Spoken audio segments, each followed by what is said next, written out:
में बहन जी के नाम से अगर चुनाव लड़ा जाए और बहन जी को ही प्रधानमंत्री घोषित किया जाए तो देखो अवश्य ही इनको सफलता प्राप्त होगी। योगी जी ने कि उनको शूद्र घोषित कर दिया तो वो समझ गए कि अब हमारी दाल गलने वाली नहीं, क्योंकि ठाकुर बनने में लगे थे ये लोग। और जितने भी बहुजन समाज के जितना पिछड़ा वर्ग ओबीसी है वो सब ठाकुर बनने के चक्कर में लगा है। वोटर सर्वे आया 5% वोट रह गया है।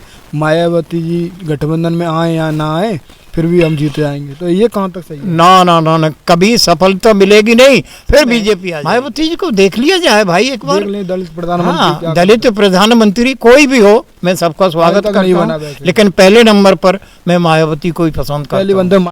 आपसे नहीं करनी चाहिए। हाँ सही बात है, लेकिन ऐसा है राजनीति से अछूता कोई नहीं है। हाँ, सही बात है, क्योंकि राजनीति से ही काम चलता है, पूरा देश ही चल रहा है ना। तो आज की जो वर्तमान राजनीति है वो थोड़ी भद्दी है, और इस तरह के लोग जो सत्ता में काबिज हैं वो भी भद्दे हैं, और जो भी कर रहा है अपने स्वार्थ के लिए कर रहा है, नेता कोई भी हो। लेकिन आज इस देश का दबा कुचला समाज, जिसे कम से कम 90% कहा जाता है, वो आदमी वास्तव में आज भी दुखी है। बीजेपी से जो ये सरकार चल रही है इस समय बीजेपी की, ये बीजेपी की न कह के आरएसएस की सरकार है, और आरएसएस अपने तरीके से मनुवादी एक संगठन है। और वो मनुवाद जब तक कोई भी हो, चाहे केंद्र में हो चाहे किसी राज्य में हो, मनुवादी लोग अपनी हरकत को छोड़ते नहीं हैं। आज भी मोदी जी का जो सोच है वो कुछ और हो सकती है, लेकिन वो उनके एक गुलाम हैं आरएसएस के। और ये सभी जितने भी हैं इस समय केंद्र में काबिज हैं, कुछ लोग स्वार्थवश उनका समर्थन कर रहे हैं, क्योंकि बीजेपी अकेली नहीं है, बहुत से दल हैं उसके साथ में। अब ये जो एक इंडिया गठबंधन बन रहा है, क्या बन रहा है? इंडिया गठबंधन अलायंस बना, राहुल है, अखिलेश है, जयंत है, ये सब एक साथ हैं, और मायावती भी अलग हैं। हाँ, मायावती अलग हैं। इसलिए अलग हैं मायावती के, देखिए इसमें राहुल जी भी उत्तर प्रदेश में कुछ है नहीं उनका, तो वो भी सोच रहे हैं कि हमारा भी कुछ बन जाए। अखिलेश और मायावती ये वास्तव में उत्तर प्रदेश में दोनों अच्छे नेता हैं और बढ़िया हैं। अब इन दोनों में भी आपस में सही तालमेल नहीं बैठ रहा है। अखिलेश जी चाहते हैं कि हमको हमारे नेतृत्व में चुनाव लड़ा जाए, प्रधानमंत्री बनने की घोड़ में वो भी हैं, सब है ना, और मायावती जी हैं। लेकिन मायावती 4 बार की मुख्यमंत्री रही हैं प्रदेश में, और इस प्रदेश में उत्तर प्रदेश में आज तक मैं मान लीजिए 75 वर्ष के करीब जी चुका हूँ, और मैंने जो अपनी होश संभाला तब से जानता हूँ कि एक बार एक गठबंधन हुआ था, बहुत बड़ा दल बना था और इंदिरा गांधी जी को हटा दिया था।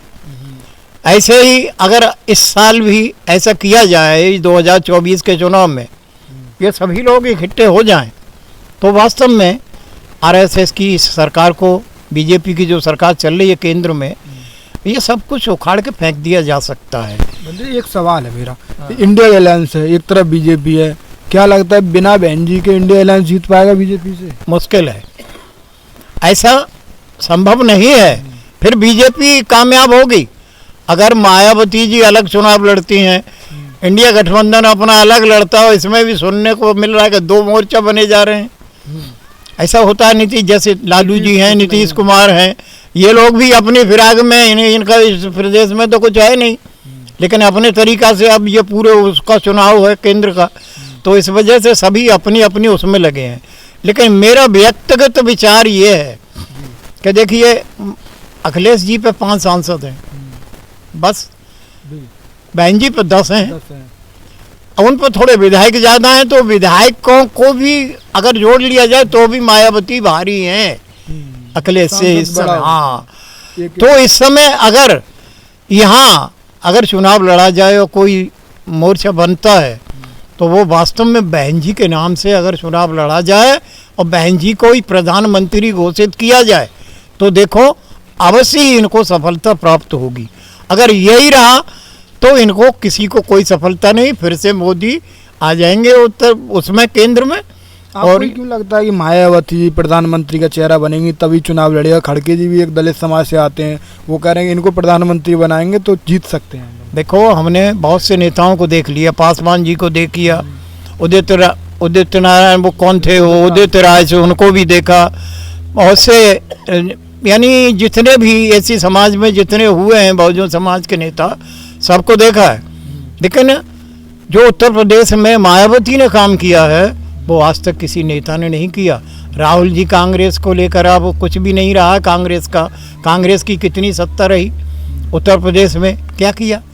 सिर्फ ये दलित जीवित रखा है बहुजन समाज का व्यक्ति, इसको कोई आगे बढ़ने का अवसर प्राप्त नहीं हुआ।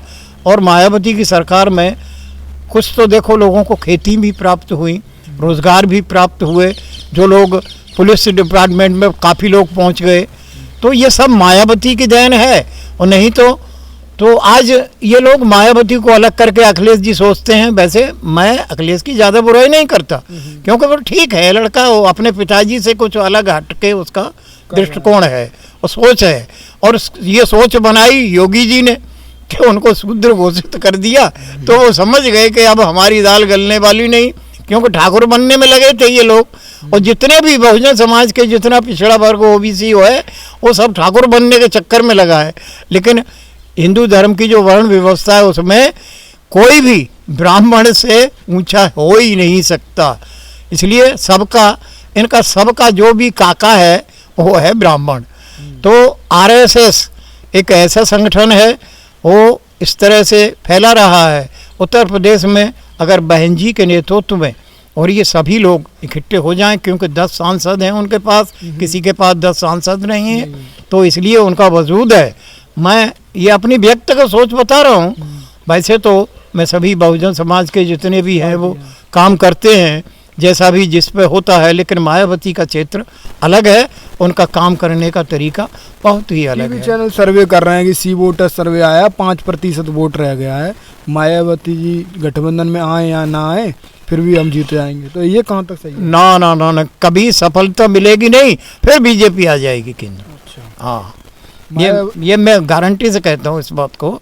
ये हाँ, मायावती को छोड़कर अगर चुनाव लड़ते हैं तो बीजेपी को सफलता मिलेगी। मायावती जी के कह रहे हैं कि मायावती के लिए द्वार खुले हुए हैं, वो आ नहीं रही हैं, मतलब उनकी क्या शर्त ऐसी लग रही है? द्वार खुले हैं, मायावती आ जाए, जैसे इनकी तरह ही, जैसे ये सब कोई किसी के पास एक आध विधायक है, सांसद भी नहीं है, वो भी चाह रहा है कि मैं भी प्रधानमंत्री नहीं तो गृह मंत्री बन जाऊं या रक्षा मंत्री बन जाऊं, ये सब इसी में लगे हुए हैं। लेकिन वास्तव में अगर हमें देखा जाए तो मायावती जी को एक बार केंद्र में अगर पहुंचाने की लोग कोशिश कर लें तो ये देश लोग साथ दें, तो वास्तव में मायावती जी को देख लिया जाए भाई एक बार। दलित प्रधानमंत्री, हाँ, दलित प्रधानमंत्री कोई भी हो, मैं सबका स्वागत करता हूँ, लेकिन पहले नंबर पर मैं मायावती को ही पसंद करता हूँ। मायावती, हाँ, पहली और भी नेता हैं, मैं किसी की बुराई नहीं कर रहा हूँ, लेकिन अपने अपने तरीका से बाबा साहब के सामने बाबू जगजीवन राम रहे थे, तो उनका भी नंबर किसी मतलब में नहीं रहा। जब उनको संपूर्णानंद की मूर्ति की उन्होंने अनावरण किया तो उनका अपमान हुआ, तब वो बाबा साहब की तरफ आए थे। तो ऐसे ही आज ये अखिलेश जी को शूद्र घोषित कर दिया तो वो भी अब बहुजन की बात करने लगे हैं। नहीं, वैसे उनके पिताजी का दृष्टिकोण अलग था, शिवपाल सिंह यादव जी का भी दृष्टिकोण अलग था, लेकिन अब सभी आ गए, अपने आप को समझने लगे हैं कि हम शूद्र हैं। मायावती एक अच्छी अम्बेडकरवादी शुरू से, हाँ, वो शुरू से है, वो उत्तर प्रदेश में काम किया है। देखो, मायावती का दृष्टिकोण बदल सकता है थोड़ा बहुत, लेकिन पार्टी का जो संविधान है उसी हिसाब से बाबा साहब को तो सभी पार्टियां लेके चल रही हैं। आज कोई पार्टी ऐसी नहीं है जो बाबा साहब को न माने। वो सभी दलों के वो पोस्टरों पे बाबा साहब जरूर छपे होंगे, लेकिन एक समय वो था कि बाबा साहब से ये लोग बहुत घृणा करते थे। लेकिन आज यादव समाज बहुत जोर से जुड़ रहा है, कुशवाहा समाज काफ़ी, ये सैनी मौर्य, ये लोग काफ़ी जुड़े हैं। तो अगर ये इंडिया गठबंधन मायावती के नेतृत्व में, अरे अवसर दे दें, हाँ, बाद में जैसी जिसकी वो हो उसी हिसाब से किसी को चुन ले, लेकिन मायावती के नेतृत्व में अगर चुनाव लड़ा जाए तो वास्तव में बीजेपी फिर हार सकती है, और नहीं तो मायावती अलग लड़े, ये मोर्चा अलग लड़े और बीजेपी अलग लड़े तो बीजेपी सफल होगी। तो बनते जी काफ़ी ज़्यादा राजनीति शुरू से लेके आखिरी तक अब तक की राजनीति समझे हुए व्यक्ति हैं।